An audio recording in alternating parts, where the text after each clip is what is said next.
Dear students, good morning to all. Welcome to our channel. இப்போ நம்ம என்ன பார்க்க போறோம்னாக்கா 11th அக்கவுண்டன்ஸ் அதில் 3வது பாடம் முதன்மை குறிப்பேடு அதை பார்க்க போகிறோம். இதில் பயிற்சி வினா 8 பார்க்க போகிறோம். ஃபஸ்ட்டு வந்து நம்ம வந்து காலம் எழுதிக்கணும். இங்கே ஃபஸ்ட்டு நாள், விவரம், பற்று வரும். நம்ம ஏற்கனவே 7வது கணக்கு பார்த்தோம். இப்போ குறிப்பேடு பார்த்தீங்கன்னா போனாக்கா ஃபஸ்ட்டு நாள் காலம், விவரங்காலம், பற்று வரவு. நாளில் அவங்க என்ன டேட்டு, வருஷம் தேதி போடணும். நாலு காலத்தில் என்ன வருஷம் தராங்க, வருஷமும் தேதியும் போடணும். விவரக்கிற காலத்தில் வந்து நம்ம குறிப்பேடு நடவடிக்கை படிக்கணும் இல்லையா, நடவடிக்கை படிச்சுட்டு குறிப்பேடு போட்டு அது நேரேஷன் விளக்கம் எழுதுவோம். பற்று தொகைனா பற்று காலத்தை போடணும், வரவு தொகைனா வரவு காலத்தை போடணும். இதுதான் வந்து இது. இப்போ வந்து வாகன உதிரி பாகங்கள் விற்பனை செய்யும் சசிகுமார் ஏடுகளில் பின்வரும் நடவடிக்கைகள் குறிப்பேட்டு பதிவு தரல அப்படின்னா, வாகன உதிரி பாகம் விற்பனை செய்கிற ஒரு சசிகுமார் ஏடு வந்து என்னென்ன நடவடிக்கை நடைபெற்றிருக்கு அந்த நிறுவனத்தை, அதை வச்சு நம்ம குறிப்பேடு போட போகிறோம். இப்போ நம்ம கண்டிப்பாக அவசியம் வந்து தலைப்பு எழுதணும். இந்த நாலு விவரம், பற்று, வரவு, தலைப்புக்கெல்லாம் கண்டிப்பாக மார்க் உண்டு. இதெல்லாம் போடாத கண்டிப்பாக 1/2 மார்க் 1 மார்க் குறைச்சிடுவாங்க. நீங்கள் வந்து சென்டம் வந்து எய்ம் பண்ண முடியாது. ரொம்ப ரொம்ப முக்கியமானது இது. அப்போ எழுதிக்கோ, சசிகுமாரின் ஏடுகளில் தலைப்பு எழுதிக்கோ, சென்டர் பண்ணி எழுதிக்கோ. சசி குமாரின் ஏடுகளில் குறிப்பேட்டு பதிவு.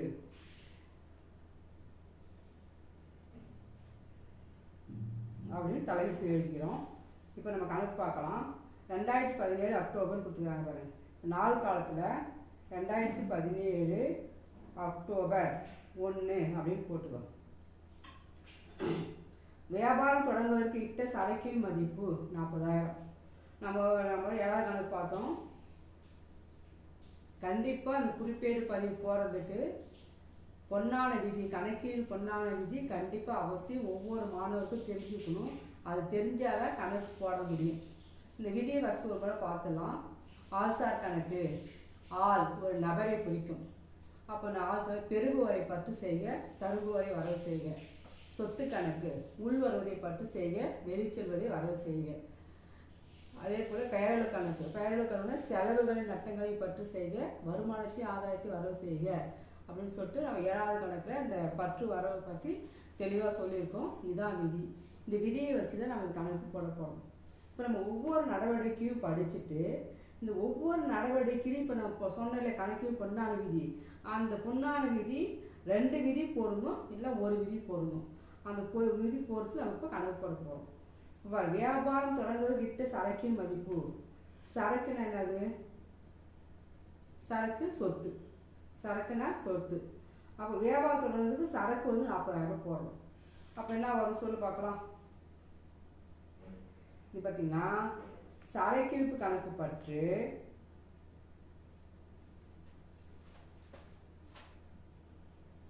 சரக்கிருப்பு கணக்கு பற்று, சரக்கிருப்பு சொத்து.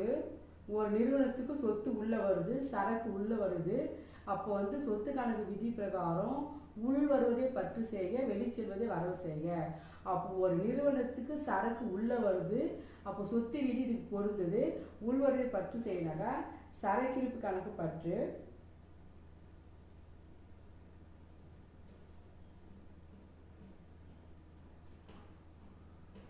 இந்த காணொலிலாம் போகணும். எவ்வளோ? 40,000 ரூபாய். இது யார் முதல் போடுறாரு பார்த்தீங்கன்னா சசிகுமார் முதல் போடுறாரு. சசிகுமார் வந்து சரக்கு போடுறாரு. அப்போ சசிகுமார் சரக்கு முதல் கணக்கு எப்பவுமே வந்து குறிப்பேடு போடும்போது ஃபஸ்ட்டு எடுத்துட்டு 2வது எழுத்துனா 2வது ஆரம்பிக்கணும். இப்போது சசிகுமார்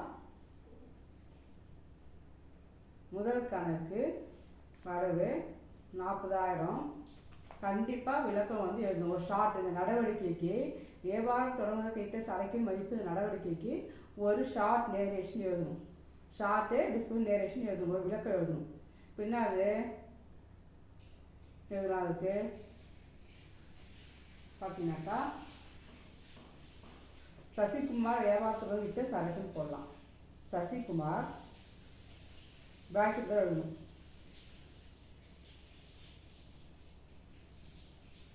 சசிகுமார் வியாபாரம் தொடங்குவதற்கு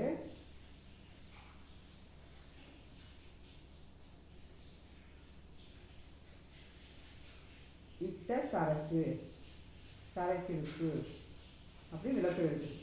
ஒவ்வொரு நடவடிக்கையும் குறிப்பேடு போட்டு கண்டிப்பாக இந்த பக்கம் விளக்கம் எழுதணும். இப்போ பாரு, இந்த வியாபாரம் தொடர்ந்து இட்ட சரக்கின் மதிப்பு, சரக்குனா சொத்துன்னு சொன்னால் உள்ளே வருது. அப்போ சரக்கு கணக்கு பட்டுப்படும். இப்போ இங்கே சரக்கு தருவோர் யார், அது முதல் போடுறவர் யார் தருவோர்னாக்கா ஆசார் கணக்கு விதியும் பொருந்துது. ஆசார் கணக்கு விதியும் தருவோரை வரவுனா சசிகுமார் வந்து முதல் போடுறாரு, அவர் தருவோர். சசிகுமார் முதல் கணக்கு வரவு வச்சுருக்கோம்.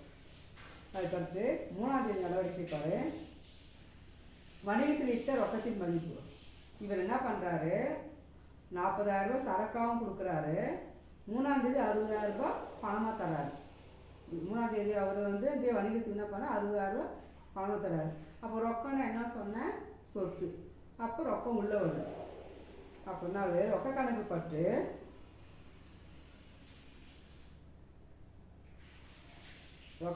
பட்டு யார் தராரு, சசிகுமார் தான் போடுறாரு, அவர் தருவோர். இப்போ தருவோரை வர வைக்கணும். ஆசார் கணக்கு தருவோரை வர வைக்கணும். அப்போ சசிகுமார் முதல் கணக்கு வரவு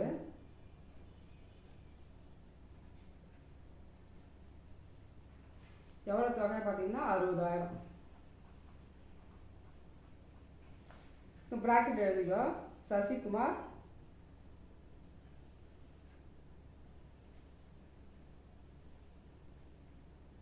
ரொக்கத்துடன் தொழில் தொடங்கினார்.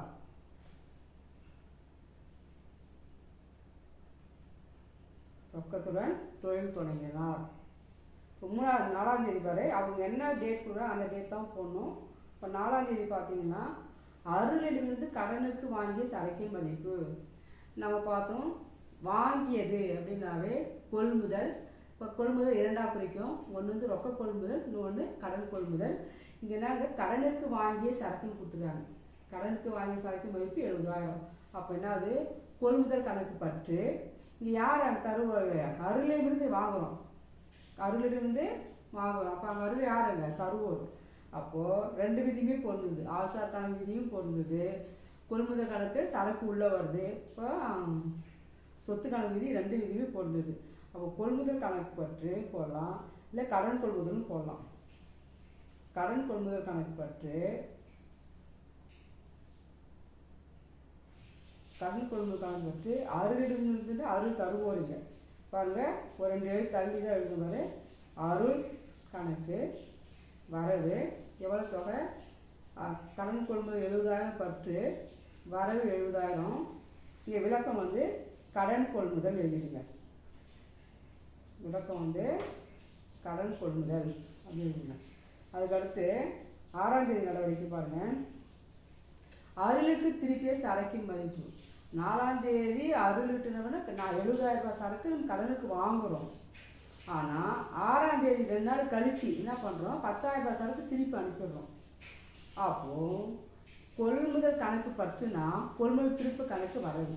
யாருக்கு அனுப்புகிறோம், அருளுக்கு திருப்பி அனுப்புகிறோம். இப்போ அருள் அங்கே யார் எந்த இடத்துல நிற்கிறாரு, ஆசார் கணக்கு விதி பிரகாரம் அருள் வந்து அவர் பெறுவோர்.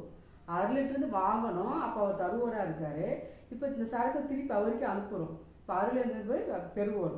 அப்போ என்ன வரும்னா, அருள் கணக்கு பற்று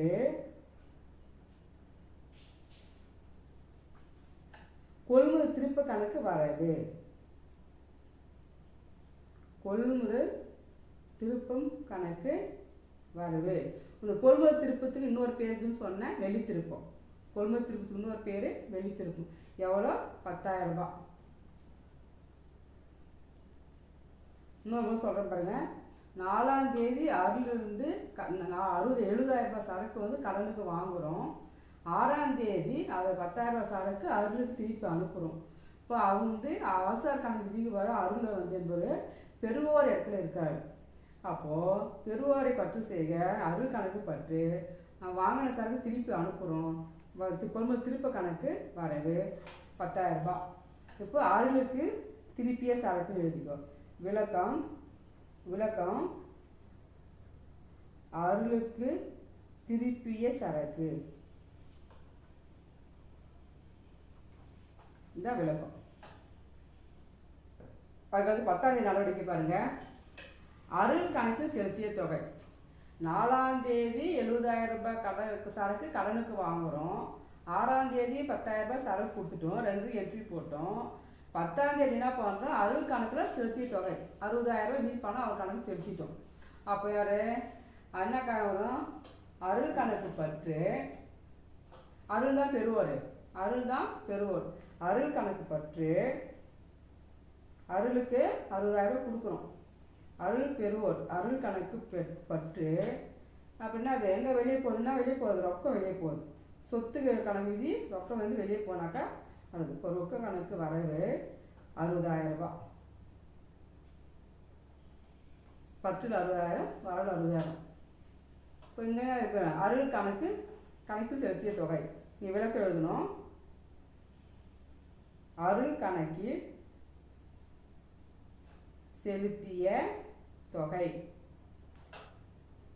பிராக்கெட்டில் எழுதி க்ளோஸ் பண்ணிக்கணும்.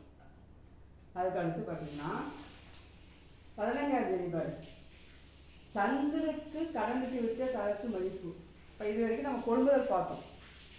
கடனுக்கு கொள்முதல் வாங்கினோம், 10,000 ரூபாய் சரக்கு திருப்பி அனுப்பிச்சிட்டோம், மீதி அவன் பணம் கொடுத்து கணக்கு தீர்த்துட்டோம். இப்போ பார்க்குறோம் சந்திரனுக்கு கடனுக்கு விற்ற சரக்கு மதிப்பு. 15ஆம் தேதி சந்திர என்பவருக்கு 30,000 ரூபாய் சரக்கு கடனுக்கு கொடுக்குறோம். இப்போ யார் சந்திரக்கு சந்திர கடனுக்கு சரக்கு மதிப்புன்னா சந்திர யாருங்க, பெறுவோர். எவ்வளோ, 30,000 ரூபாய். சந்திரக்கு கடனுக்கு விற்ற சரக்கின் மதிப்பு. சந்திர கணக்கு பற்று, ஆசார் கணக்கு வரும், சந்திர வந்து பெறுவோர். அப்போ சந்திர கணக்கு பற்று 30,000. விற்பனை கணக்கு வரவு. விற்பனை கணக்கு வரவு 30,000. இங்கே வந்து பிராக்கெட்டில் சந்திரக்கு கடன் விற்பனை போட்டுருங்க. சந்திரக்கு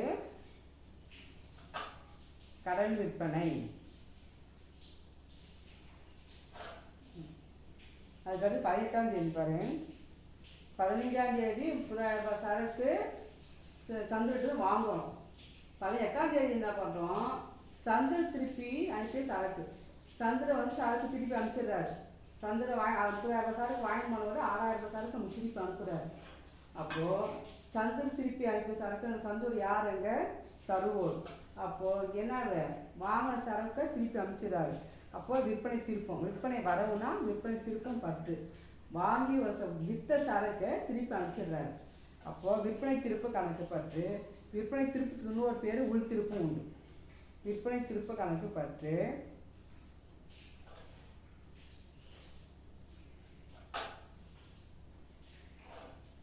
சந்திர கணக்கு வரவு.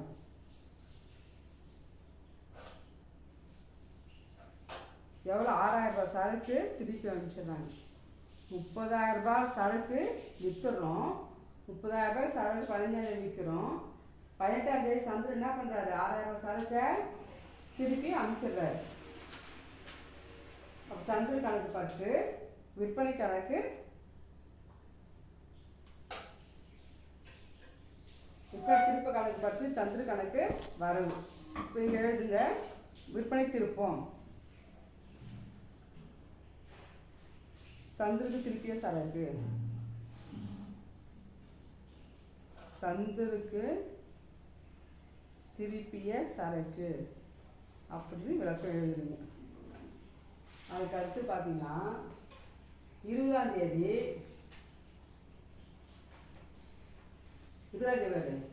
சந்திரனுக்கு ரொக்கம் 23,000 பெற்றுக்கொண்டு அவர் கணக்கு முடிக்கப்பட்டது. 15ஆம் தேதி 30,000 ரூபாய்க்கு சரக்கு கடனுக்கு விற்கிறோம். 18ஆம் தேதி 6,000 ரூபாய் சரக்கு திருப்பி அனுப்பிச்சிடுறாரு. 20ஆம் தேதி என்ன பண்ணுறோம், 23,000 ரூபாய் பணம் கொடுத்து அவர் கணக்கு தீர்த்துட்டோம்.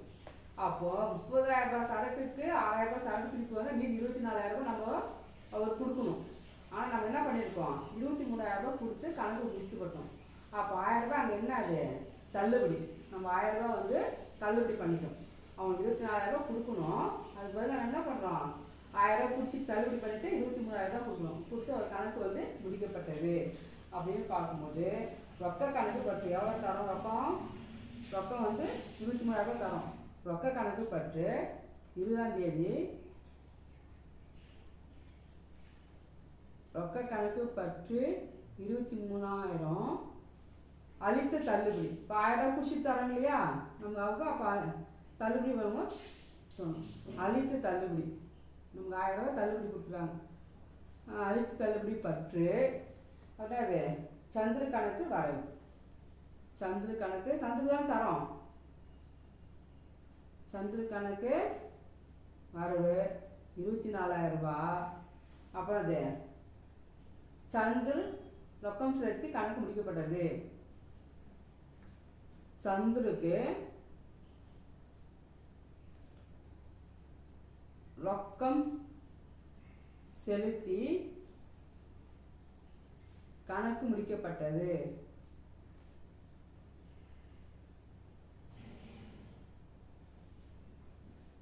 அதுக்கடுத்து 25வது நடவடிக்கை பாருங்க. மின்னணு பரிவர்த்தனை மூலம் சம்பளம் வழங்கியது. இப்போ சம்பளம் வந்து கொடுக்கல, கேஷாக கொடுக்கல, மின்னணு பிரச்சனை வங்கி மூலமா 2000 ரூபாய் சம்பளம் வந்து கொடுக்குறாங்க.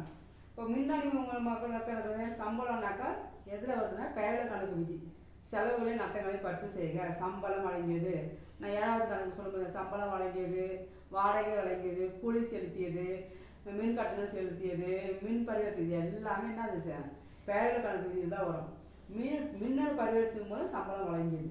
அப்போது செலவு சம்பளம் கொடுக்குறோம் அப்படின்னா செலவுமே நட்டங்களையும் பற்று செய்க. அப்போது சம்பள கணக்கு பற்று.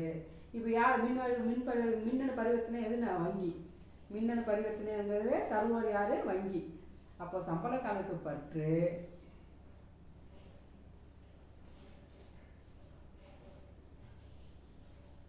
வங்கி கணக்கு வரவு எவ்வளோ? 2000 ரூபாய். வங்கி சம்மந்தப்பட்ட எந்த நடவடிக்கை வந்தாலும் வங்கின்னு போட்டுருங்க. மின்னணு பரிவர்த்தனும் சரி, ஏடிஎம் சொன்னாலும் சரி, ஆன்லைனில் கொடுத்துருங்க, ஆர்டிஆர் மூலம் செலுத்துங்க, எதுவாக இருந்தாலும் வங்கி சம்மந்தப்பட்டதுனாக்கா வங்கி கணக்கு அப்படின்னு போட்டுருங்க. இப்போ மின்னணு பரிவர்த்தனை சம்பளம் வழங்கியது விளக்கம் எழுதுங்க. மின்னணு பரிவர்த்தனை மூலம் சம்பளம் வழங்கியது பிராக்கெட்டில் நேரேஷன் எழுதி முடிச்சிடுங்க. லாஸ்ட் நடவடிக்கை பாருங்க. 30வது நடவடிக்கை. சசிகுமார் தமது சொந்த பயன்பாட்டிற்கு எடுத்துக்கொண்ட சரக்கு மதிப்பு. ஃபஸ்ட்டு சசிகுமார் பார்த்துங்க 1ஆம் தேதி அவர் என்ன பண்ணுறாரு? தொழில் தொடங்கும் போது 40,000 ரூபாய் சரக்கு போடுறாரு. 1ஆம் தேதி ஒரு தொழில் தொடங்கும் போதுன்னா இப்போ அந்த நிறுவனத்துக்கு 40,000 ரூபாய் சரக்கு போடுறாரு. அந்த சரக்கு 30ஆம் தேதி என்ன பண்ணுறாரு? அவர் சொந்த பயன்பாட்டுக்காக 10,000 ரூபாய் சரக்கு எடுத்துக்கிறாரு. அவர் சொந்த பயன்பாட்டிற்காக 10,000 ரூபாய் சரக்கு அவர் எடுத்துக்கிறார். அப்போது சசிகுமார் சொந்த பயன்பாடு எடுத்துக்கொண்ட மதிப்பு சரக்கின் மதிப்பு எடுப்பு கணக்கு பற்று அவர் எடுத்துக்கிறார். ரொக்கம் உள்ளே வருது, அவர் சரக்கு உள்ளே வருது. எடுப்புனாக்கா சரக்கு வந்து எடுத்துக்கிறாரு உள்ளே வருது. அப்போ எடுப்பு கணக்கு பற்று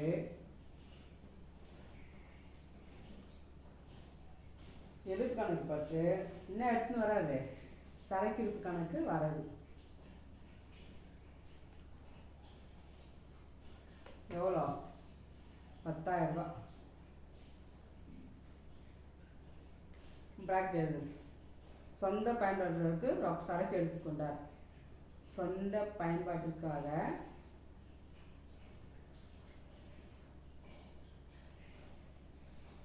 சரக்கு எடுத்துக்கொண்டார். இது எதை எழுதுனா சரி, கரெக்டாக எழுதுங்க. இவ்வளோதான். அவங்க நல்லா பார்த்துங்க.